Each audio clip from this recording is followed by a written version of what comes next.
muita saúva e pouca saúde, os mares do Brasil são.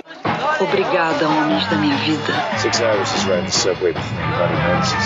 Suppose if I had to choose between the true version and an elaborate one involving a fish. Eu não quero ser seu amigo. Screaming Jay Hawkins and he's a wild man. Eu sou fônio, mas eu era um peixe. Jed's dead, baby. Jed's dead. Silly Caucasian girl likes to play with samurai swords. Ok, corta. Hoje de noite, a gente vai ficar em casa vendo vídeo. Pra variar. Ele alugou uns filmes na Politeama que quer me mostrar. Quais? Uma Cidade Aberta e La Estrada. La Estrada. Na mesma noite? Uhum. Bom dia, cinéfilos! Estamos aqui no mais novo episódio do podcast Ponto Cego. Eu sou o Thiago, seu apresentador, e junto comigo está... João Neto. Gente, antes de apresentar o João, eu queria pedir desculpa para vocês, porque esse mês de maio, a gente não teve episódio, né, por minha culpa, né? Na verdade, eu tive uma gripe muito séria, né? Até fiquei mal durante 2 semanas, assim. Geralmente me falaram, né, que gripe, quando você cuida, dura 7 dias, né? Se você não cuida, você fica 1 semana, né? Porque, na verdade, o que você faz é administrar os sintomas, né? Mas dessa daí, eu fiquei tossindo, até hoje, eu ainda tô dando umas tossidas de vez em quando, né? E o pior foi uma espécie de frustração, que eu até comentei com o João, antes de a gente gravar, que aconteceu o seguinte: minha mãe foi tomar vacina pra Covid e eu fui com ela, né, num posto aqui do lado de casa. E aí a moça que atendeu a gente falou que eu não podia tomar porque ainda não estava aberto para todo mundo. Aí, no mês seguinte, começo de abril, minha mãe foi tomar vacina para gripe. E eu fui junto.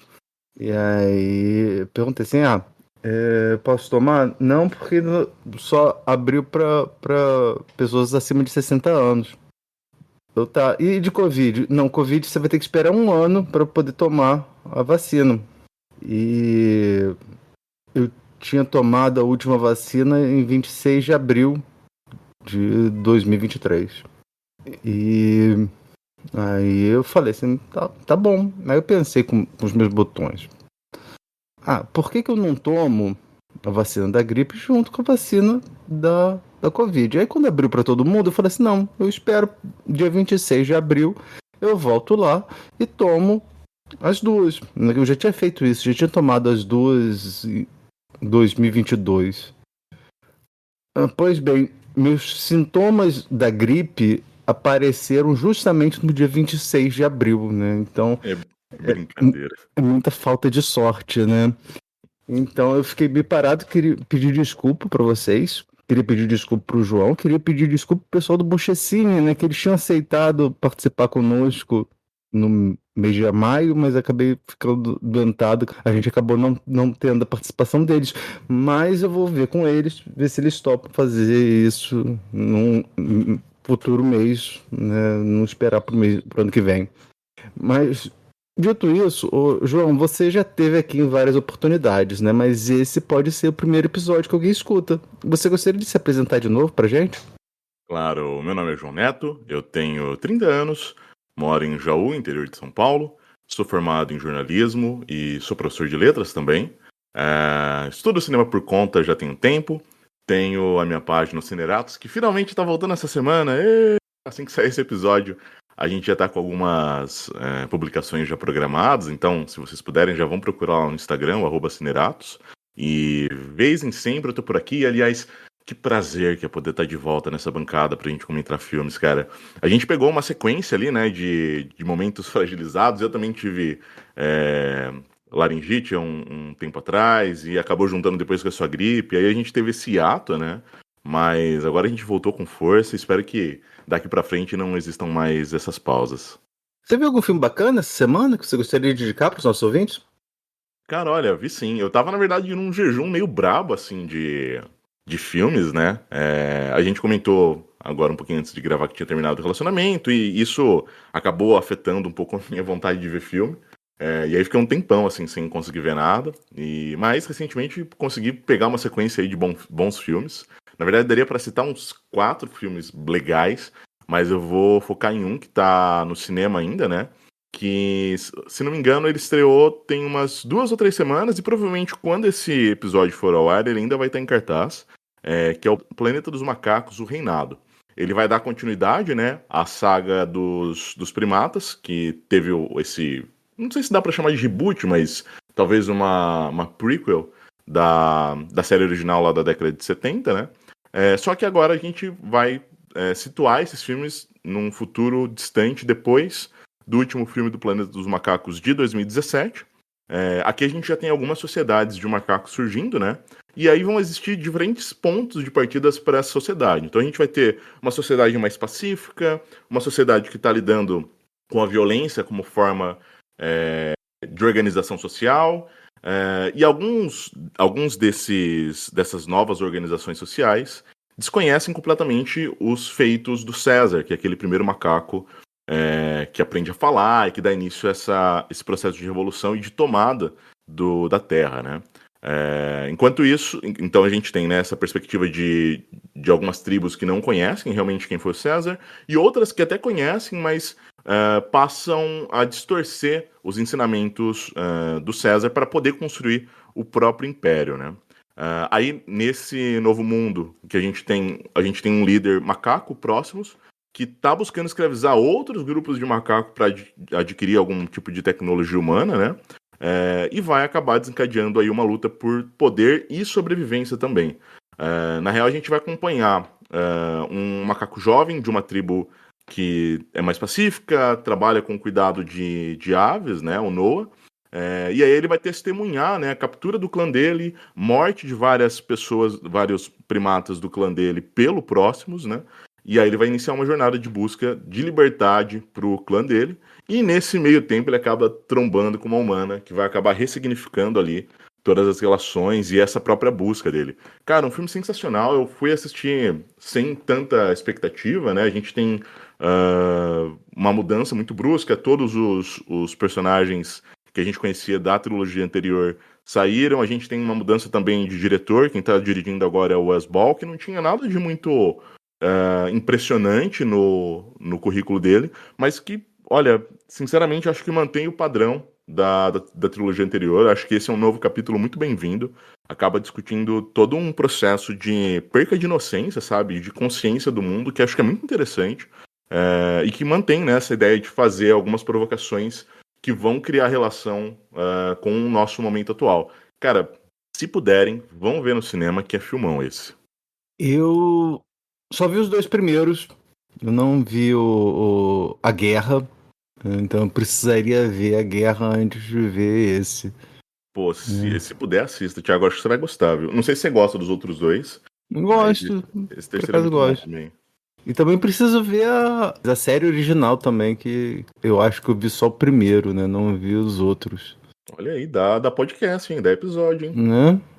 Mas e você, Thiago? Viu alguma coisa interessante? Pra me preparar pro programa, eu fui ver um filme que você tinha sugerido, que é o Bar Esperança, o último que fecha. Com o Carvana, Marília Pêra, Ana Maria Gladys trabalha. Eu gostei. Retrata bem os anos 80, assim, eu acho, esse filme, né? Tem vários atores, né? O Carvana acho que chamou a agenda dele toda, né? Porque você tem o Pereio, tem a Silvia Bandeira, Luiz Cardoso, o Daniel Filho trabalha, né? O Wilson Grey, né? O Luiz Fernando Guimarães novinho, né? Verdade. O Jorge Lafon fazendo papel pequenininho também, né? E eu gostei desse filme, achei interessante, né? É uma espécie de comédia romântica, por assim dizer, né? Ainda mais que você tem um término, né? Eu gostei. Fala muito da relação dos artistas com a televisão, né? Sim, acho que acaba retratando bem isso, né? Uhum. De como, assim, tipo, o artista não acaba tendo que escolher, né? Ou ele vai seguir, né, ver a artística dele, ou ele vai ter dinheiro para se sustentar, né? As duas coisas juntas não dá. É o que acaba promovendo esse cisma entre o casal, né, da Marília Pêra com o Carvana, né? E sempre nesse bar da Zona Sul carioca, né, que foi palco para várias histórias, né, desse pessoal. Não necessariamente o Bar Esperança, né? Tô falando os bares da Zona Sul, né? Até a Maria Gladys, eu tava vendo uma entrevista dela com o Jô, e aí ela sempre vai falar do Bracarense, do bar lá na Siqueira Campos, né? Sempre as coisas sempre acontecem no bar, né? E falando nisso, né, a gente vai falar hoje sobre a Maria Gladys, uma atriz brasileira. É engraçado que virou meme isso, né? Que a neta dela, né, a Mia Goth, ela alcançou, né, uma popularidade muito grande. E aí, quando descobriram que ela era neta da Maria Gladys, sempre gostam de falar, não, é a neta da atriz brasileira Maria Gladys. E é curioso que tem um filme da Norma Bengel, de 79, né, Norma Bengel dirigindo, que é uma entrevista dela com a Maria Gladys, e o nome do filme se chama Maria Gladys, uma atriz brasileira. Então eu não sei se o meme estava sabendo da existência desse filme, né, mas eu achei tremendamente curioso. Eu conheci a Maria Gladys pela televisão, né? Acho que todo mundo, né? Eu não sei. Sim. Comigo também, o que eu ia comentar, acho que o primeiro contato com ela foi na TV, né? Eu acho que... Nunca acho que em um papel hiper mega representativo, mas eu lembro de algumas novelas dela, né, em que ela participava, né? E aí o meu contato com ela com o cinema veio bem mais tarde, assim, mas acho que o primeiro contato se dá realmente, principalmente pela Globo. Sim.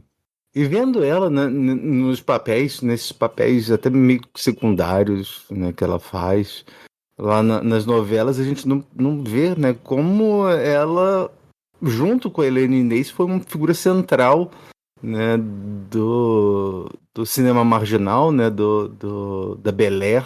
O primeiro filme dela foram Os Fuzis, né, mas tirando os filmes mais antigos dela, eu não vi muita coisa. Você chegou a ver Febre do Rato? Vi. Filmão, aliás. Mas eu acho que eu também tive pouco contato, assim, com grandes trabalhos da Maria Gladys. Febre do Rato eu vi tem, acho que uns 4 ou 5 anos. Mas lembro de ter gostado bastante dele. Na real, acho que eu nem lembrava que ela tava no filme. Ela tem uma cena de sexo com o Irandir. Ah, tá. Tá, eu tô ligado com ela. E essa entrevista que eu vi do Jô foi bem, bem interessante, assim, ela conta várias histórias, né, da carreira dela, e uma delas que o Jô lembra, né, conta essa história, né, é que o Armando Costa, que é um roteirista, né, foi até o criador da Grande Família, né? Ele foi roteirista de filmes como o próprio Bar Esperança, né? O Copacabana Me Engana, o Vai Trabalhar Vagabundo. E o Armando Costa tinha escrito um filme e tinha uma cena de sexo, né, com Maria Gladys, e o ator que ia contracenar com ela faltou. E aí o diretor, que era o Miguel Torres, né? Miguel Torres também que... Ou Miguel Borges? Não, Miguel Borges. Ela confundiu também. O Miguel Borges, que co-dirigiu 5 Vezes Favela, né? Ele estava como diretor desse filme, que eu acho que o filme se chama O Canalha em Crise, mas eu não consegui achar em nenhum lugar esse filme, né? Mas o Jô estava lembrando, né, que o Miguel Borges vira pro Armando Costa e fala assim, contracena aí com a Gladys, aí tira a roupa e contracena com ela. E aí eles estavam lá na cena, E a Maria Gladys, doida como sempre, ela vira e ficava falando, esqueceu o nome do personagem e ficava chamando ele de Armando, ficava assim, vai Armando, vem Armando, isso Armando. E o troço é que aí o Jô Soares foi assistir o filme com o Armando Costa, né, até no Cine Politeama, lá no Largo do Machado, que eu já falei dele aqui, né, por causa da locadora do meu pai. Aí ele estavam assistindo o filme, e aí quando chegou nessa cena, né, vai Armando, vem Armando, isso Armando, não sei o que Armando, ai Armando. Aí a plateia começou a gritar, começou a falar assim, isso Armando, vai Armando, pra cima Armando, e não sei o que, o Armando Costa vinha ficando com vergonha, foi ficando com vergonha, aí o cara do lado dele falou assim, eu comia ela e o Armando, e aí ele saiu de fininho, todo encolhido, né? Que história maravilhosa. Não é? Então a Maria Gladys era essa figura, e ela acaba se encaixando tão bem, né, no cinema marginal lá dos Ganzella e do Bressani. Mas sobre a neta dela, João, qual é a sua relação com ela? Como foi a sua experiência de filmes com ela? Eu acho que a atriz que ela começa com papéis pequenos, que é muito natural, né? Mas ela tem, acho que, uma presença ali muito marcante. Eu acho que o primeiro filme que eu vi com ela, na verdade foram 2 filmes que eu vi, acho que no mesmo ano, que foi o Suspiria, de 2018, e o High Life.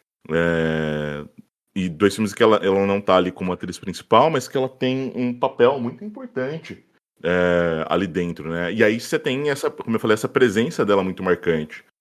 Primeiro que eu fiquei encantado, assim, com a forma como ela consegue se colocar em cena ali. E aí depois ela começa a galgar mais espaços, né? Acho que de repente o grande momento de estrelato dela se dá com X, A Marca da Morte, do Ty West, se não me engano, que aliás vai sair o 3º filme esse ano, Maxine, e que ela tá fantástica, assim. Eu acho que ela tem uma desenvoltura que é muito presente. Eu gosto muito dos trampos dela. Ela fez Piscina Infinita, de 2023 também.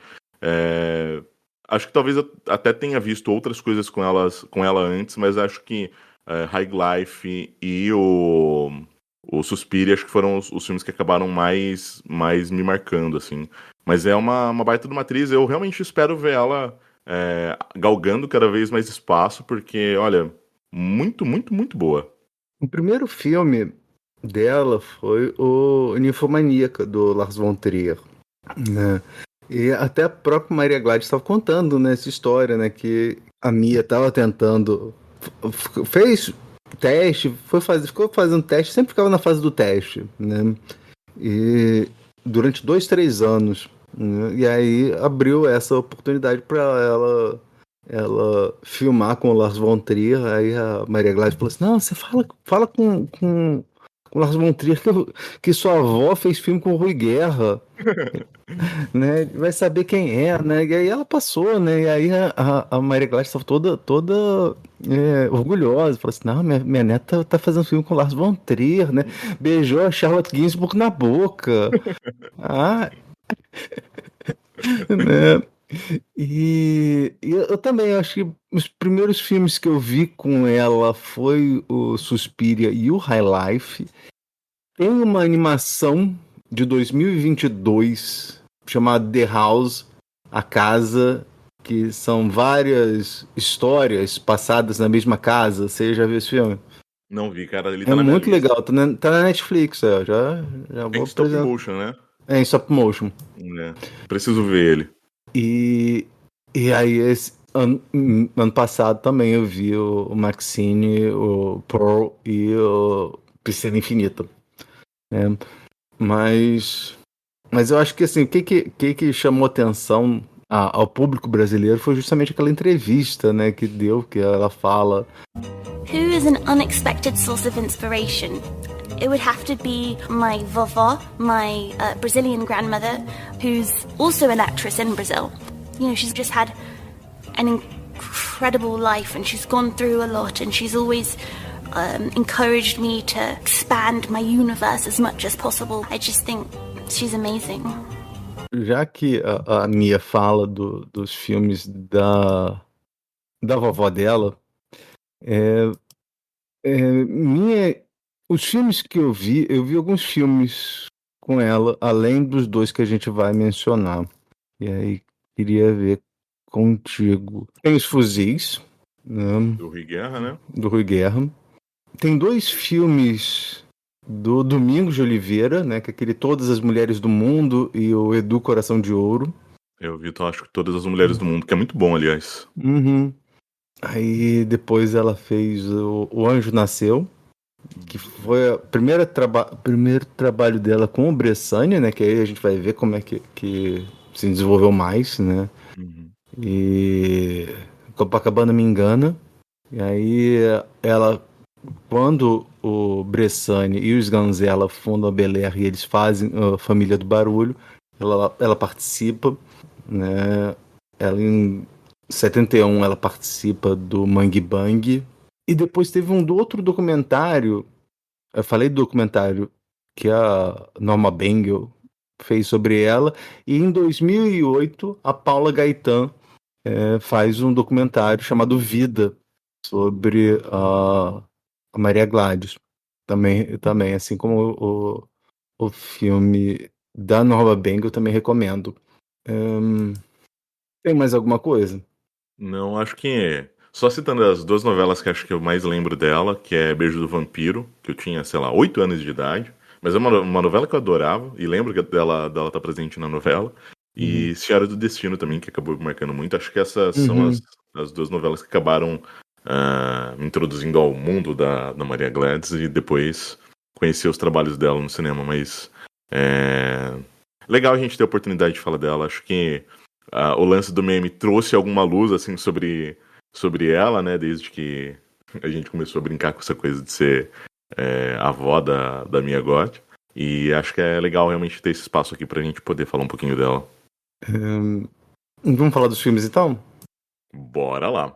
Mas antes de falar dos filmes, tem só uma coisa pra adicionar, é que, porque assim, os 2 filmes que a gente vai falar foram feitos no mesmo ano e foram feitos, né, pela Bel Air, né? Bel Air foi uma produtora feita pelo Sganzella e pelo Júlio Bressani. Aliás, tem um documentário ótimo dirigido pela Noa Bressani, que conta a história dessa produtora, né? E aí, assim, eles se conheceram no Festival de Brasília, e aí se apaixonaram um pelo outro, né?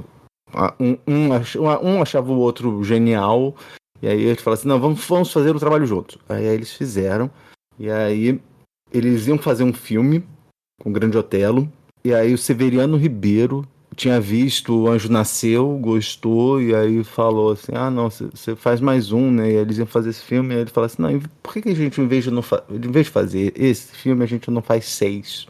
Né? E aí eles resolveram fazer 6 filmes, né? 7, mas eu não consegui encontrar o outro, né? O Miz e o Dinossauro, que eu acho que foi o último, né? Mas eles fizeram Família do Barulho, Copacabana Mon Amour, Carnaval na Lama, Barão Olavo e os 2 filmes que a gente vai comentar.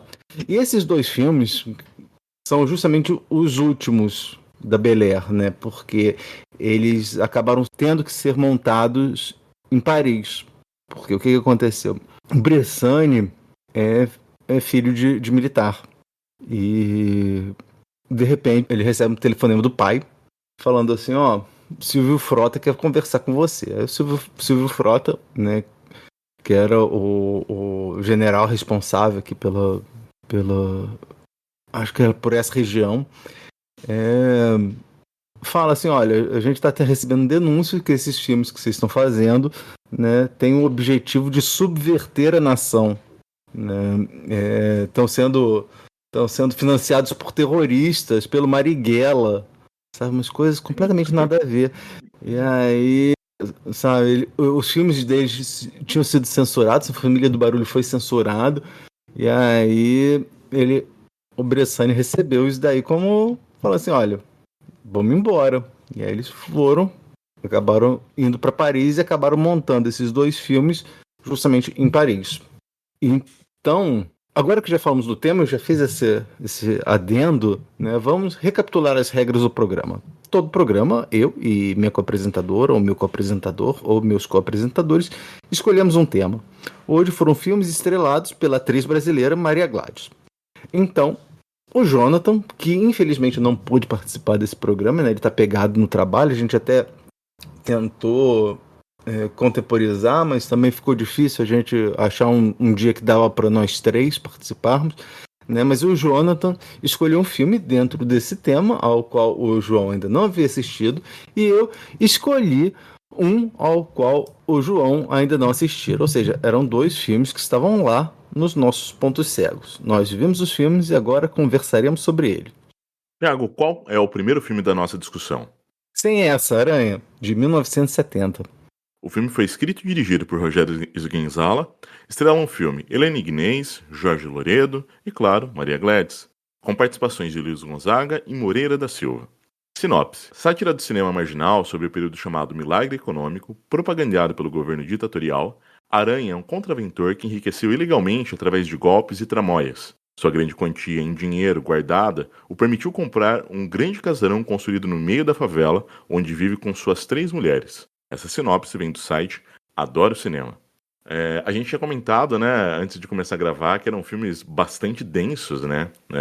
Eu acho que os 2 filmes acabam exigindo bastante da gente, principalmente porque são filmes que podem ser ditos menos tradicionais, né? Eu acho que os 2 acabam construindo uma relação com o público que é muito diferente do que a gente vê num cinema mais comercial. Acho que é legal a gente ter citado o fato da Bel Air ter tido esse papel, né, de possibilitar que esse tipo de filme viesse para o mundo, porque acho que o cinema marginal tem tantas coisas importantes que criam uma nova dinâmica dentro do cinema, que mesmo que tenha durado ali poucos meses, mas ainda assim possibilidade de que 7 filmes viessem ao mundo, né, ganhassem luz, e ainda que levassem tempo para talvez ganharem o devido reconhecimento, é muito importante a gente perceber como esses filmes acabam mostrando muito do quanto existe de criatividade dentro do Brasil, né? O Sem Essa Aranha ele acaba sendo um filme bastante transgressor e muito ancorado no antirrealismo, né? Ele vai construir todo o filme dele a partir de planos sequências ali, e que tá mais interessado na forma como esses planos funcionam isoladamente do que num conjunto mais direto, pensando num sentido cronológico, né? Pensando num sentido de progressão mesmo. E é muito bom perceber esse instinto do diretor de se voltar para essa construção que vai mais na linha dos sentidos mesmo do que de uma razão lógica, né? Então ele vai abrir mão dessa narrativa mais linear para se voltar para uma construção mais livre, interessado, como eu falei, nessas relações que são construídas a partir de cada plano. Como são planos longos, a gente tem sequências ali que são muito únicas, né? Elas acabam conseguindo transmitir uma energia que é própria de cada uma dessas cenas, que obviamente existe uma coesão interna, né, na forma como essas cenas são pensadas, mas elas funcionam muito bem isoladamente ali dentro do filme, né? E, obviamente, eu acho que todo filme, de forma direta ou indireta, acaba sendo um retrato do seu tempo, e aqui não é diferente, só que ele faz isso sem necessariamente verbalizar que está experienciando isso, né? O Sguinzala não tem essa necessidade de ficar verbalizando muito aquilo que está sendo construído ali, e realmente deixa para o público perceber isso na forma como essas cenas vão acontecendo, né? E óbvio, é um filme que acaba se centrando especificamente naquele momento capturado pela objetiva e mais nada. Então é um filme que ele se sustenta muito esse sentido do momento, né? Por essa construção que se dá ali no momento, ignorando o mundo ao redor que existe antes, que existe depois. Acho que para mim fica muito claro que é um filme que se baseia nessa coisa imediata ali, né? Um filme que inicia e se acaba no próprio tempo, sem procurar criar uma relação mais duradoura para além daquilo que ele tá capturando com a própria câmera, né? E aí a gente vai ter algumas representações que são bastante particulares daquele período, principalmente das ideologias que pairavam sobre aquele momento histórico. Acho que o José Loredo, que é o Zé Bonitinho, e eu achei muito legal, logo na primeira cena, reconhecer o Zé Bonitinho ali. Eu fiquei pensando no primeiro momento, falei, será que é mesmo o Zé Bonitinho? Mas o personagem, de certa forma, tá ali presente também. E ele acaba personificando bastante uma noção de um anti-Brasil, né? Uma ideia de um Brasil que está buscando uma construção que se desligue de certas tradições, que se desligue de uma certa brasilidade, para construir um novo Brasil. E aí isso, como eu falei, tem uma ligação muito direta com aquele momento histórico, principalmente com as questões políticas que acabavam dominando ali aquele momento.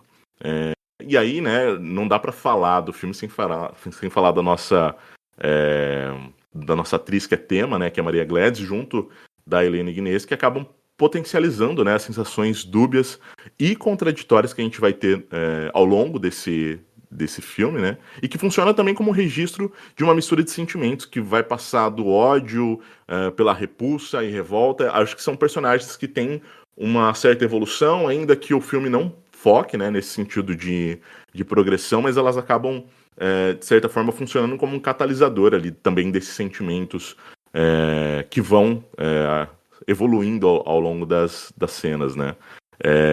E eu acho que o filme tem cenas muito transgressoras, sabe? Eu acho que tem alguns momentos ali que ele consegue realmente criar um sentido de provocação e de uma busca realmente por um certo Brasil que parece meio perdido e ainda desencontrado dentro do filme, que ele acaba retratando bastante bem. E óbvio, né, tem essa coisa de realmente provocar com a questão dos símbolos, com a questão de como a gente acaba criando uma certa conexão ali com as imagens que ele vai criando. A cena em que uma das personagens acaba esfregando o pé numa cruz ali, de certa forma desdenhando, não necessariamente da imagem cristã no sentido sacro, mas de certos valores que estavam dominando ali naquele período, sabe? Que acabam reverberando com conservadorismo, que é muito presente, que a gente vê muito hoje em dia. Eu acho que acaba sendo bastante potencializado ali dentro, né? O próprio assassinato do Aranha mais tarde, um processo de autoviolação com uma garrafa, tudo isso acaba construindo uma imagética bastante disruptiva, sabe? Eu acho que, para mim, não tem outra palavra a não ser transgressor, assim. É um filme que transpira a essência do cinema marginal, consegue fazer com que a gente consiga ter uma experiência muito reveladora, assim, do que foi esse movimento só com esse filme. Eu acho que é sensacional. Esse movimento deles era bem transgressor, né? A Belé era uma produtora transgressora no sentido até mesmo das regras de filmagem, né? Então, enquanto o filme comum, né, ele busca apagar as coisas de filmes, né, apagar os equipamentos, né, o microfone, a claquete, essas coisas assim, o cinema marginal ele valoriza aquilo, né? Então tem uma cena, acho que no próximo filme, em que eles dão close no microfone.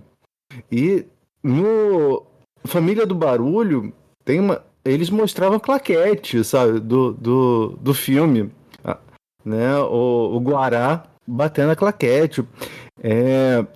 Tem uma determinada... Eles falam isso nesse documentário, né, que no Família do Barulho, que também com a Helena Inês e a Maria Gladys, eles usam, né, eles fizeram 4 tomadas com ângulos diferentes, né, para uma determinada cena. Eles usam as 4, né? E nesse filme, em especial, você tem uma determinada cena em que a Maria Gladys olha no espelho e o E atrás dela tá o câmera, o diretor, tá a equipe toda, né? Isso daí eu acho fantástico e mais, né? No ótimo texto do Sérgio Alpendre, né? Porque esse filme, ele foi considerado um dos 100 melhores filmes brasileiros de todos os tempos, né? Ele ficou na 43ª posição, e aí eles lançaram um livro, e o Sérgio Alpendre fez um texto maravilhoso sobre esse filme, e aí ele conta uma coisa que é muito interessante nessa cena do espelho. Eles entram numa sala e se deparam com o espelho. Gladys esquece por um instante a fome, porque ela tá sempre com fome, né? A Maria Gladys tá sempre reclamando, tá sempre gritando, ai que fome, ai que dor de barriga. E aí a Gladys esquece por um instante a fome e a dor de barriga para se maravilhar com o que vê dentro desse espelho. Ela, Inês Moreira da Silva, que acaba de entrar na moldura reflexiva, o diretor Sganzerla, o câmera Edson Santos e mais algumas pessoas que não reconheço. Vemos Sganzerla sair de seu canto e dar uma instrução para o câmera. Mas, esperem, o ângulo daquele que seria o câmera não corresponde ao ângulo que vemos. A câmera, então, estaria escondida atrás de Gladys. Ou então existe uma outra pessoa cujos cabelos vemos parcialmente entre o reflexo no espelho e a câmera. É um reflexo enganador. Pista falsa. Não é apenas metalinguagem, é muito mais que isso. É uma demonstração de que a imagem pode nos enganar. É uma assinatura, uma carta de intenções, uma provocação e uma recusa ao bem-fazer. No entanto, tudo é tão inventivo que se torna bem feito. E aí, como isso daí de enganar o cinema como um instrumento que engana as pessoas, você lembra que o Sganzerla, quem é que falou isso? Eu acho que foi no Vida da Maria Gladys, eu não lembro, mas teve um dos documentários que eu vi, o entrevistado fala, né, que o Sganzerla, ele era obcecado pelo Orson Welles. E o Orson Welles tinha feito aquele filme, né, F for Fake, né, e também tinha feito aquele Tudo é Verdade. Então, o Orson Welles no F for Fake mostra, né, como o cinema pode enganar você e tal. E eu acho que ele se inspira nisso, né? Muito. Demais. E é legal, né? Você falou dessa coisa de trazer certos elementos que estão ali no extracampo para dentro do filme. Eu acho que dá realmente para perceber que o cinema marginal tem essa coisa de acabar borrando, né, os limites do filme, trazer uma nova dinâmica e construir o filme a partir desse sentido em que a gente tem essa relação muito modificada, né, com o público mesmo, né? De realmente não saber o que é real ali dentro, o que não é, o que faz parte do filme, o que tá ali construído de forma mais quase documental. Cara, eu gosto disso, gosto da forma como a gente consegue realmente construir uma relação que acaba sendo muito, muito própria desse período, muito própria desse movimento, né? Você falou também da questão desse momento anti-Brasil, né, que o próprio Luiz Gonzaga, e é uma coisa interessante, né, que esse filme é tão denso, tão complexo, é um filme tão complexo, mas mesmo assim, o cinema marginal, ao contrário do cinema novo, né, o cinema marginal, ele não abandona o popularesco, né, ele não abandona a cultura popular, a cultura brasileira, né, então você tem claro, assim, o cinema novo também tinha essa questão, essa preocupação com o cinema com a identidade nacional, mas eu acho que o pessoal do cinema marginal, eles buscavam muito aquilo que era mais popular, né? Então, você tem o Jorge Loredo, você tem o Luiz Gonzaga, você tem Moreira da Silva, e tudo isso num tipo de filme que é bem difícil de digerir, né? Sim, é legal perceber realmente essa preocupação, porque por mais que seja um filme que trabalhe muito nesse limiar, né, entre um cinema que explora muito a própria matéria, né, e a forma como esse filme se constrói, trazer esses elementos que são mais populares e elementos que são muito facilmente reconhecíveis, né, pelo público, acho que acaba ajudando a criar uma conexão muito mais direta e mais sincera até mesmo com o público. Eu acho que o cinema novo é importante, tem todas as questões ali dele que são fundamentais para até como o cinema acaba se desenvolvendo depois aqui no Brasil, mas o cinema marginal realmente acho que tem esse feeling de olhar mais pro próprio público, né, e se interessar mais em atingir esse público para além de uma construção mais até mais intelectual mesmo do cinema, né? Partir, acho que talvez para essa coisa dos sentidos e de como o público lida com esses sentidos a partir dos filmes. É bem legal isso. E você falou desse troço de momento anti-Brasil. O Brasil nunca saiu desse momento anti-Brasil no sentido em que os nossos patriotas, eles consideram patriotismo reverenciar a camisa da CBF, né, a bandeira e mais, né? Se você der uma olhada na lei dos símbolos nacionais, que é a lei 5.700 de 71, você vai ver que ficar andando com a bandeira enrolada é sinal de desrespeito à bandeira. Artigo 31. São consideradas manifestações de desrespeito à bandeira nacional e, portanto, proibidas. Apresentá-la em mau estado de conservação, mudar-lhes as formas, as cores, as proporções, o dístico, ou acrescentar outras inscrições e usá-las como roupagem, reposteiro, pano de boca, guarnição de mesa, revestimento de tribuna ou cobertura de placas, retratos, painéis ou monumentos a inaugurá-lo.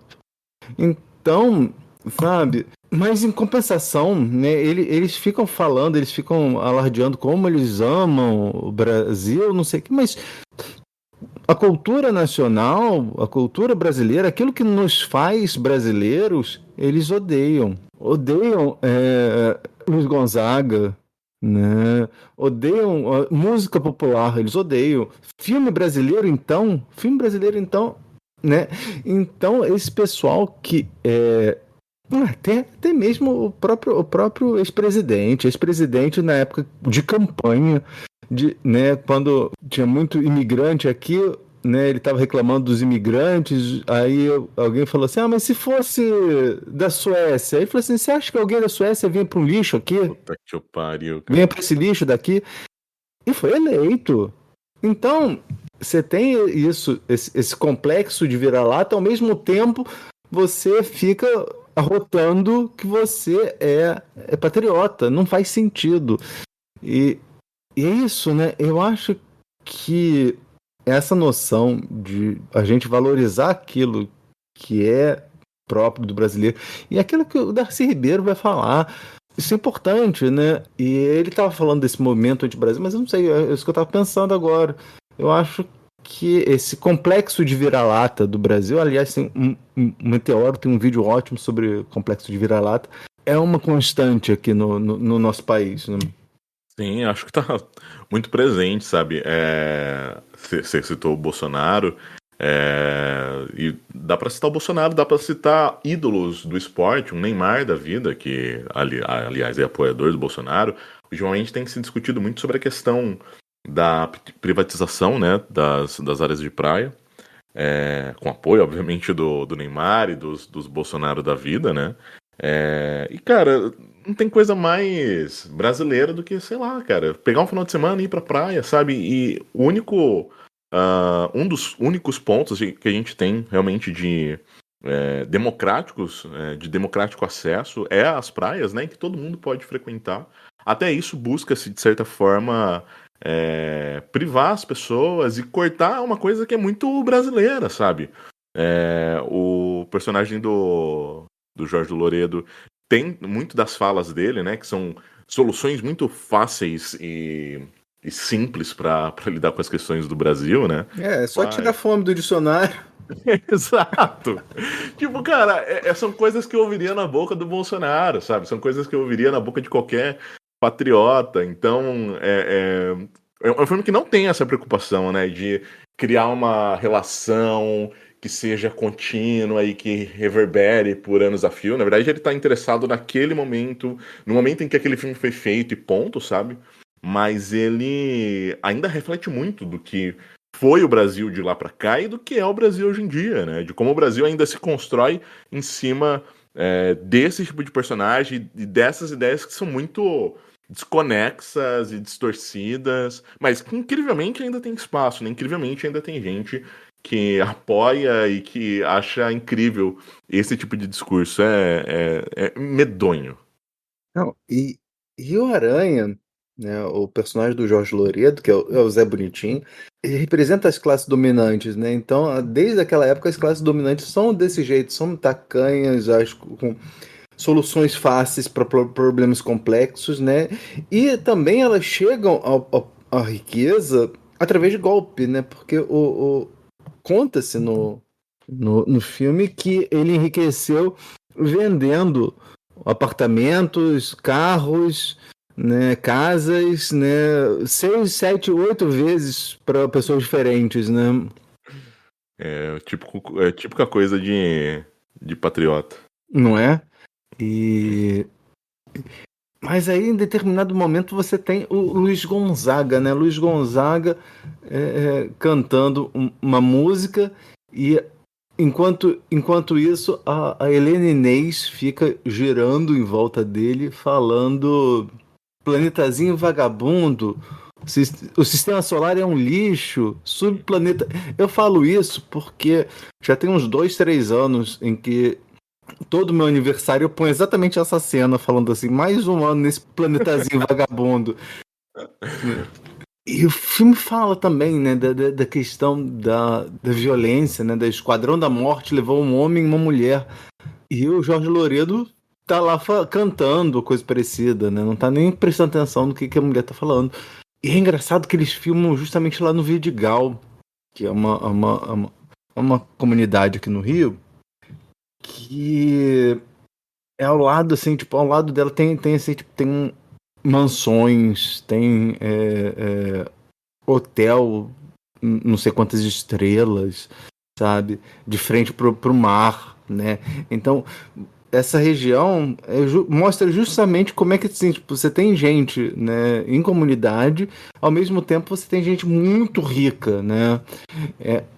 É um lugar que eles pegaram justamente para denunciar o contraste aqui do Brasil, né? Porque é um absurdo você pensar que um país que produz tanta comida, né, os patriotas gostam de falar, né? Como o Brasil produz comida, tem não sei quantos milhões de pessoas abaixo da linha da pobreza passando fome. Não, é um negócio de outro mundo, né? Eu costumo, nas aulas que eu tenho dado de geopolítica, quando estou substituindo, a gente volta e meia volta nessa questão, né? As contradições que só um país capitalista consegue produzir, sabe? A gente é campeão aí de produção de N produtos agro e exporta a rodo, mas, sabe, a que custo, sabe? Se a gente não consegue, no mínimo, alimentar as pessoas que moram aqui no nosso país, cara, que diabos a gente tá fazendo, sabe? Quais são as nossas prioridades enquanto sociedade, enquanto produtores de qualquer coisa? É triste, é revoltante e me deixa realmente muito, muito revoltado quando eu encontro essas pessoas comemorando o agro, sabe? Obviamente, existe toda uma estrutura, né, que acaba funcionando para promover essa ideia do agro. A própria Globo tem a propaganda, né, do agro é pop, agro é tudo, sem falar em como o sertanejo foi cooptado para servir a uma certa divulgação de uma glamorização do agro, né? Então, até de certa forma, a cultura está muito associada a essa ideia de maquiar uma realidade e transformar realmente a forma como a gente enxerga, né, essas relações e o quão desastrosas são elas. Enfim, eu acho que realmente o Sem Essa Aranha acaba reverberando muito assim com esse momento de hoje. Acho que todas as contradições que ele acaba apontando lá, se não mudaram, foram ainda mais potencializadas, né? Eu acho que todas as dinâmicas que ele acaba explorando ali, de certa forma, elas se permeiam e se transformam e acabam até encontrando outros caminhos para acabar explorando ainda mais esses processos completamente desastrosos, né? Não, como diria a Helene Inês naquela cena lá que eles estão em Assunção, o Brasil está fora, né? Fora da página. Exatamente. Né? E é interessante, né? Porque tem uma determinada cena que eles estão... Fala que eles estão em Assunção, mas aí elas pegam um mapa da Argentina e falam assim, estamos aqui. Aí a Maria Gladys vira e fala assim, e Brasil, tá onde? O Brasil tá fora. Está fora da página.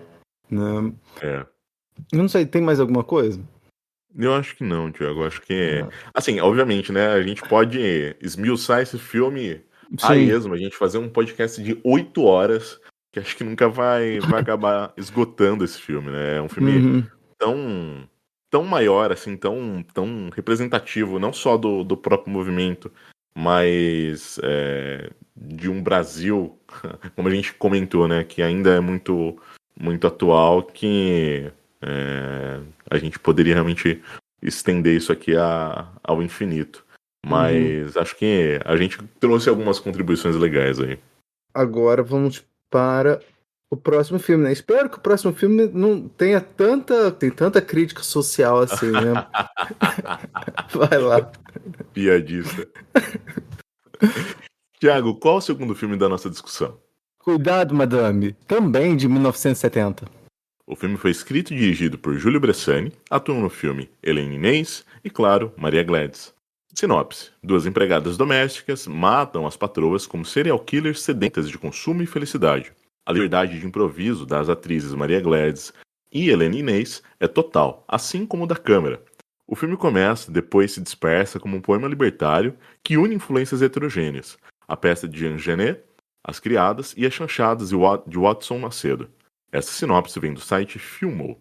Mais um filme, né, bastante transgressor. Acho que não dá pra fugir muito quando a gente pensa em todos os filmes que a Bel Air produziu, né? Acho que todos eles têm muito essa carga de serem transgressores, de responder exatamente ao cinema marginal, que tá na essência, né, esse DNA bastante transgressor. E mais um filme que volta o olhar para registrar sentimentos e uma sensação muito própria do período de produção, mas que acho que a gente consegue relatar esse tempo dilatado, né, que acaba se construindo até os dias de hoje. Acho que as relações que a gente tem ali dentro e as necessidades que a gente vai observar ao longo do filme com as nossas personagens, de certa forma, acho que se mantém hoje, mesmo que ainda adormecidas, né. Eu gosto muito de como esses filmes estão um pouco se lixando para uma ideia de moralidade, sabe? Eu acho que a gente tem muitos bons filmes, por exemplo, que são feitos no Brasil hoje em dia, mas eu acho que às vezes a gente acaba caindo num excesso de moralidade e ética na forma como esses filmes são construídos, que acaba atrapalhando um pouco na própria maneira como o filme poderia se construir, né? Eu acho que a gente tem alguns bons exemplos que abrem mão disso. Tem um filme chamado Carvão, de 2022, 2021, não lembro exatamente, mas que trabalha, acho que também nessa lógica de abrir mão de um certo filtro de moralidade, e que faz muito bem. Eu acho que quando os filmes conseguem construir tudo a partir dessa ideia que pensa para além desse empecilho, acho que a gente tem relações que acabam sendo construídas de forma muito mais honesta, sabe? E aí, então, como o filme vai abrir mão, né, dessa moralidade, ele também aproveita para expurgar sentimentos, como eu falei, sem um filtro ético, né? A gente tem essa personagem que está ali completamente solta no mundo e que age de acordo com as suas necessidades, né? Existe uma vingança de classe que está muito bem colocada ali dentro. Acho que talvez essa seja a primeira camada que é mais fácil de notar, mais fácil de perceber. E é um filme basicamente de vingança, né? A gente tem empregadas domésticas que estão assassinando suas patroas, sabe? Existe uma certa ideia, talvez até de processo de reparação, sabe? Lidar com caçada às patroas, né, feito pelas empregadas, vai ao encontro de propor a ideia de vingança, né, em cima dessa opressão que foi sofrida ao longo de todos os anos, né, essa figura da empregada, acho que principalmente na sociedade brasileira, tem uma relação muito direta de domínio.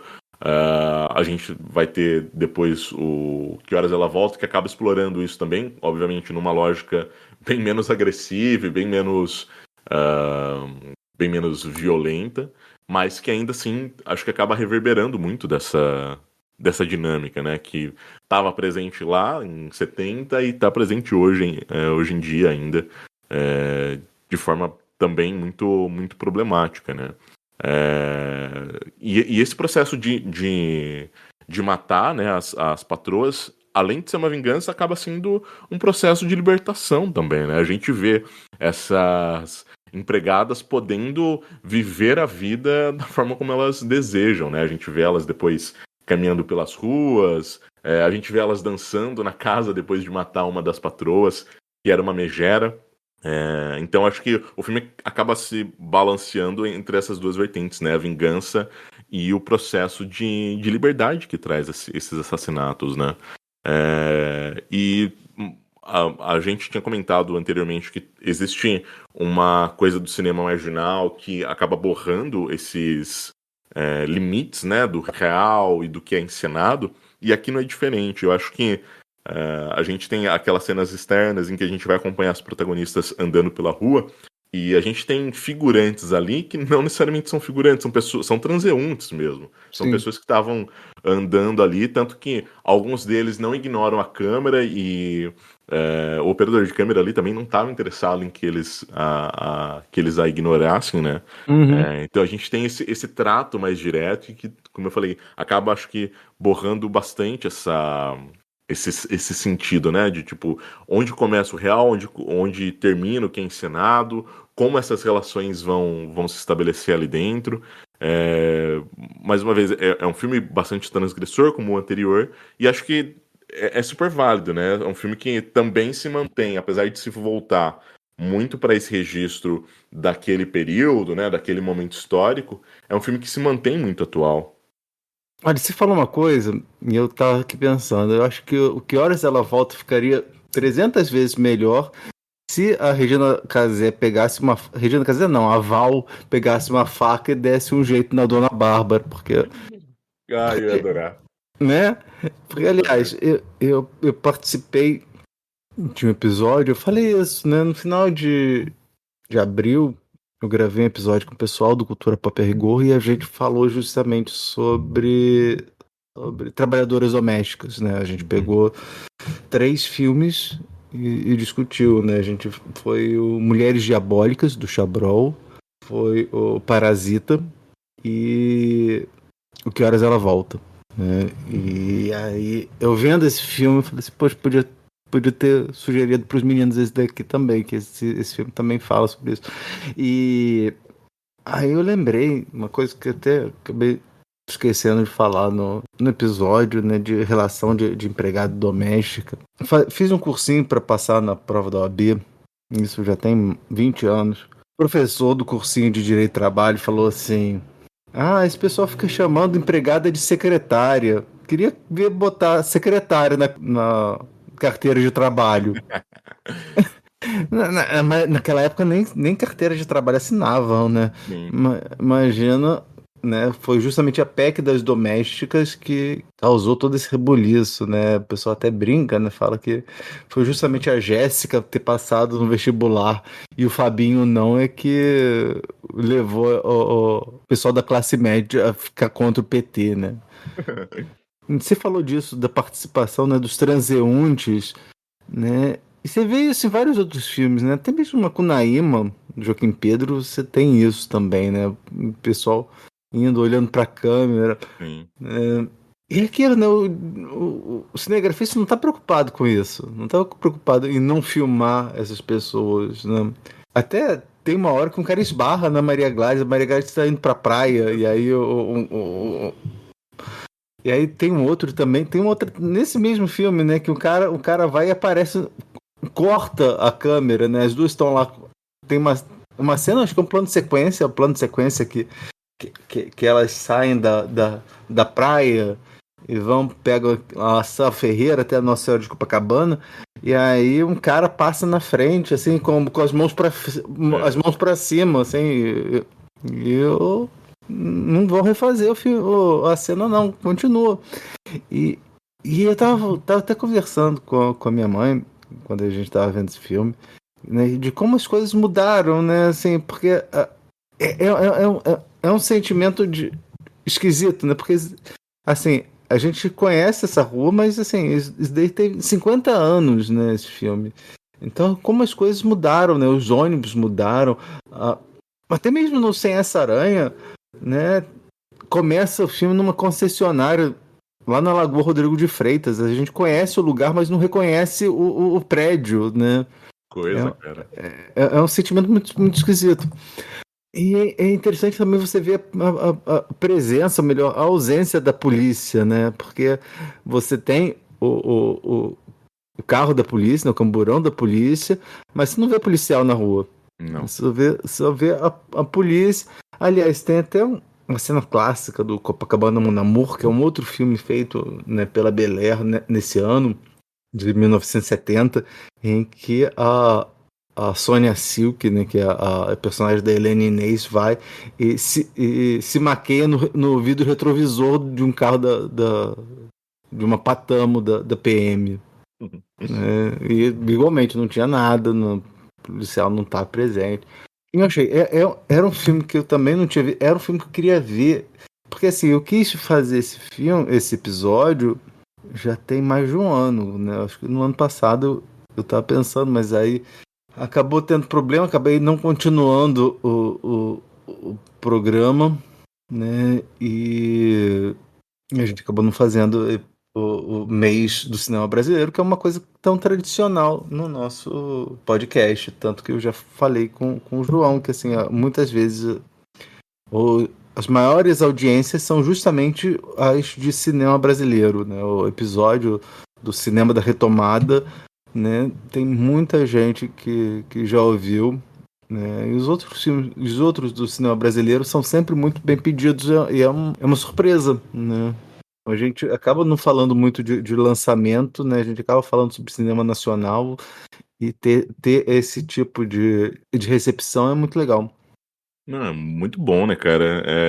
É legal porque toda a ideia do Ponto Cego, acho que acaba funcionando muito nesse sentido, né? A gente ter esse contato com esses filmes que não estão nesse momento de euforia, que as pessoas estão super ligadas, e ver um pessoal interessado em cinema nacional e que não tá nesse escopo, porra, é satisfatório. Uhum. Sim. Não sei, eu gostei do filme, né? E os dois filmes são bem irônicos, são bem cômicos, né? Esse filme tem umas coisas irônicas que eu gostei, que tem uma determinada cena em que a Maria Gladys está se pegando com a outra empregada, e aí chega a patroa, que é a Helene Inês, porque a Helene Inês faz vários papéis, assim. A Helene Inês às vezes é empregada, às vezes é patroa. Ela acho que ela foi morta pela Maria Gladys, acho que umas 2 ou 3 vezes, né? E a Helene Inês está como patroa nessa cena. Tá lá a Maria Gladys pegando com outra empregada, e aí a Helene Inês chega e fala assim: não gosto de música alta na minha casa. Assim, o problema não é as duas estarem se pegando assim, tipo, no meio do trabalho. É estar com música alta. Prioridades, né? Não é? Não, foi uma surpresa bem legal esse filme.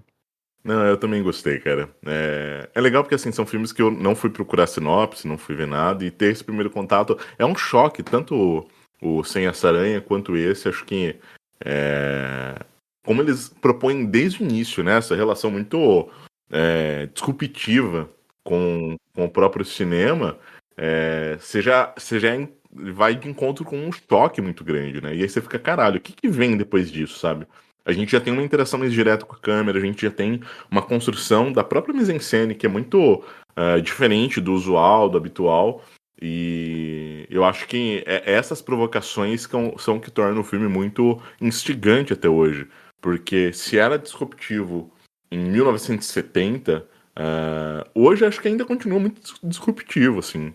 Obviamente, a gente tem muito mais espaço para filmes desse tipo e para filmes que buscam um certo experimentalismo, né? O Brasil é enorme e se faz filme da ponta norte até o sul, então é um cinema muito plural e a gente consegue observar esse tipo de manifestação que busca uma outra relação para além daquela mais comum, mas ainda é difícil encontrar filmes que façam isso com essa coisa de lidar muito com os sentimentos, né, e acabar servindo como um processo de realmente expurgar uma sensação coletiva, né? A gente falou das relações que a gente conseguia construir com o Sem Essa Aranha e o momento que a gente vive hoje, né? De coisas que não se atualizaram. Aqui a gente tem a mesma coisa. Eu lembro muito da fala do Paulo Guedes quando era ministro da Economia, que falou, né, que tinha que acabar com a farra de empregada doméstica indo pra Disney, que isso era absurdo. E isso faz muito eco, né, com essa coisa de um ódio de classe que é muito, muito presente, principalmente com a classe das domésticas, né.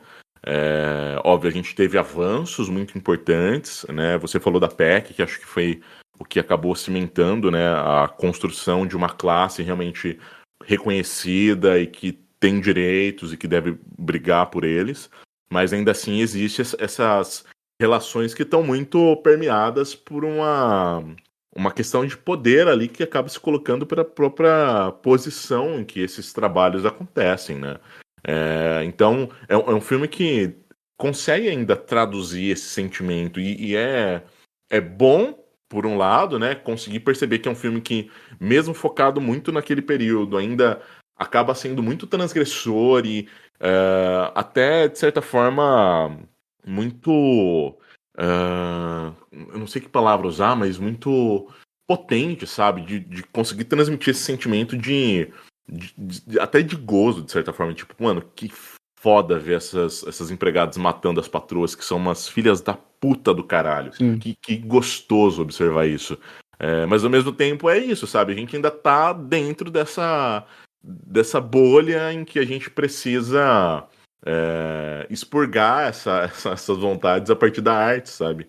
Uma coisa que aconteceu há 50 anos atrás, que representava esse sentimento coletivo, mas que ainda existe ainda hoje. Então, é um filme que acaba trazendo sensações muito, muito conflitantes, né? Eu adorei assistir esse filme. Uhum. Satisfeito? Satisfeitaço, Thiago. Então, vamos agora falar sobre streaming no quadro. Tem na Netflix? Tem na Netflix? Tem no Netflix? Tem na Netflix? Tem na Netflix? Tem na Netflix? Tem na Netflix. Então, João, que filme você viu recentemente em alguma plataforma de streaming? Cara, a gente vai ter que realmente entrar em contato com a Filmica, porque é mais um filme da Filmica que eu vou indicar aqui. Filmica, patrocina nós! Eu assisti Um Homem Fiel. É uma comédia / romance de 2018. É o segundo longa-metragem do Louis Garrel. E vai acompanhar aí 3 personagens, só que um deles a gente nunca vai ver, tá?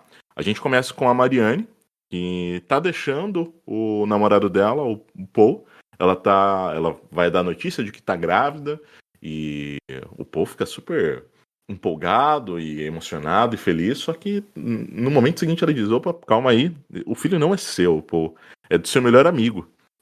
Desculpa, a Marina vai deixar o Abel, o Paul é o melhor amigo e a gente vai ficar junto, e então você pega as suas coisas daqui de casa, eu vou ficar com o Paul e você vai seguir sua vida. E isso que acontece, o Abel sai de casa, a gente tem uma passagem de tempo, ele lida, né, com a questão do término, mas ele precisa crescer, ele continua na faculdade dele de jornalismo, se forma, segue a vida. Anos depois, o Paul morre. E aí o Abel e a Marianne voltam a se aproximar, né? Eles voltam a namorar, e o que vai acabar despertando alguns sentimentos conflitantes, né? Tanto do filho da Marianne, o Joseph, quanto da irmã do Paul, a Eve, que alimentou um sentimento de amor não correspondido pelo Abel ao longo da vida e que agora ela quer lutar por ele. É um filme que ele traz uma comicidade muito grande, ao mesmo tempo que também tem essa coisa toda do romance, das relações e como elas se constroem. Eu adorei ver esse filme. Tem uma certa leveza que acho que traz um certo gosto por ver ele, e é legal como a gente tem, né, o Paul, que é esse melhor amigo do Abel, que vai falecer, e a gente nunca vê esse personagem, mas todas as relações são meio que permeadas por eles, elas estão à sombra dele, porque elas funcionam a partir da ausência ou da presença dele, e o filme lida muito bem com isso, sabe? Acho que a última cena que a gente tem ali acaba transmitindo muito bem isso, sabe? Não vou dizer o que espero que vocês vão lá assistir, mas um filmaço, cara. Se vocês gostam de comédia romântica, se vocês gostam de cinema francês, eu indico super. Um Homem Fiel tá na Fílmica. Legal. Vamos pro quadro do feedback. A gente tem pouco, mas quando a gente tem, eu gosto de valorizar. Recebemos aqui o ótimo feedback do Eduardo Pescante em nosso e-mail. Olá, Thiago. Inicialmente, gostaria de parabenizar sua iniciativa de produzir e apresentar o podcast Ponto Cego, que é uma conversa leve com excelentes referências. Especificamente em relação a este episódio, gostaria de lhe agradecer pela brilhante análise do filme As Montanhas se Separam, de G. Janquet. Já tinha assistido ao filme Plataforma após ver no canal Curta um documentário de Walter Salles sobre o cineasta chinês e me interessar por sua obra. Mas fiquei encantado com As Montanhas se Separam. O filme é envolvente, com a história da personagem Tao, com pano de fundo a história recente da China. Tudo isso com a música do Go West do Pet Shop Boys, que, como você explicou, sintetiza muito do espírito que animou a sociedade chinesa. Parabéns por sua dedicação e agradeço por proporcionar bons momentos de cultura e satisfação. Um abraço, Eduardo. Adorei esse feedback, gostei bastante, fico muito satisfeito que você tenha curtido. Foi um primeiro contato com a Montanha se Separam também, né? Foi o João que escolheu, não foi, João? Foi sim. Foi uma experiência muito legal. Agradeço, Eduardo. Olha, é muito gostoso, né, Thiago, ter esse tipo de retorno. Acho que dá até um gás a mais pra gente continuar no podcast e trazer realmente filmes que acho que valem a pena serem comentados. Acho que filmes que, de repente, as pessoas não têm tanto contato. Fico feliz por ter sido um tema que eu indiquei.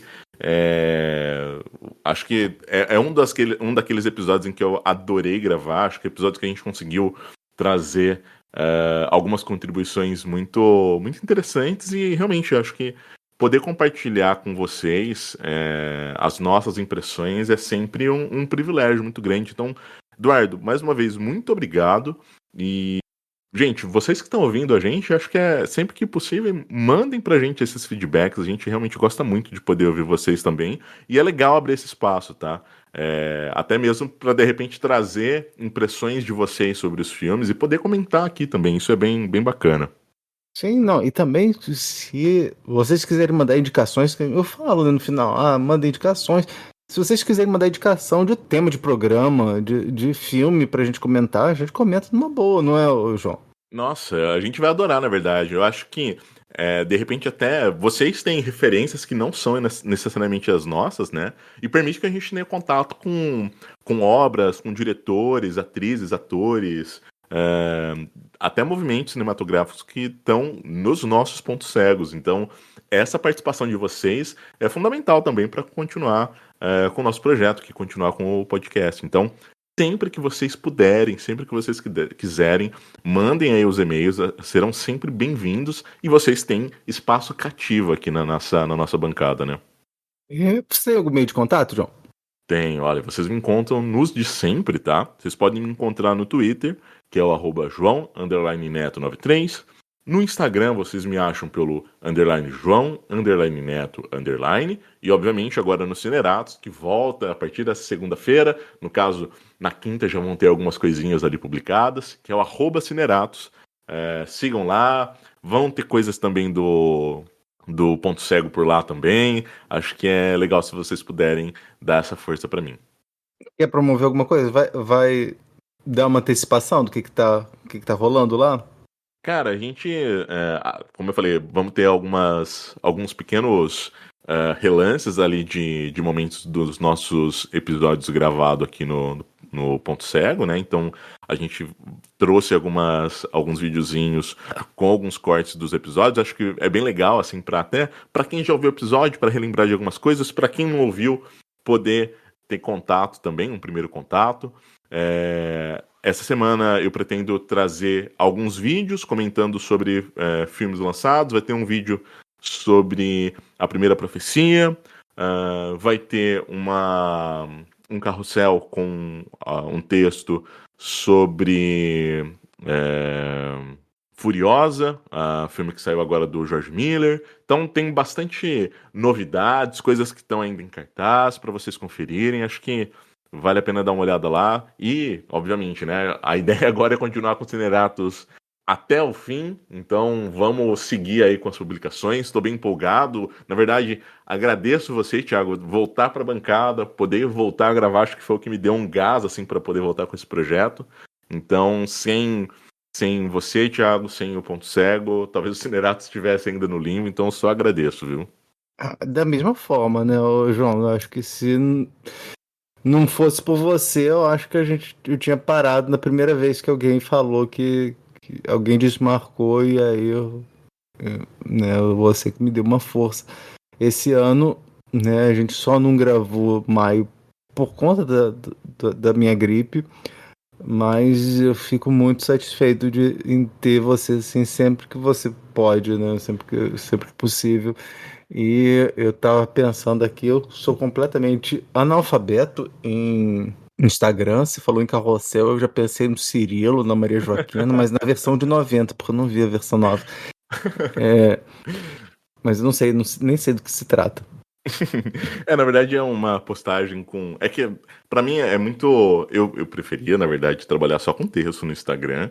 Acho que acabo me expressando um pouco melhor no texto, mas o que acaba dando view hoje é muito dos vídeos, né? Então eu tô focando uma boa parte das publicações em vídeo. Mas, obviamente, vou fazer o que me dá tesão, que é também escrever. Então eu faço uma publicação que são várias imagens, né, com texto, e aí a gente chama de carrossel, quando é essa publicação com várias imagens. Entendi. Então, eu agradeço muito a participação do João e, claro, agradeço a você que está nos ouvindo. Não se esqueça de mandar feedback para nós em podcast.cego@gmail.com, né? Seja incrível como o Eduardo, né? Mande sugestões, críticas, elogios e compartilhe com todo mundo, pois quando se trata de cinema, todo mundo tem um ponto cego. Da Ropareto, eu sou o Thiago. E Jaú, eu sou o João Neto. E este foi o podcast Ponto Cego.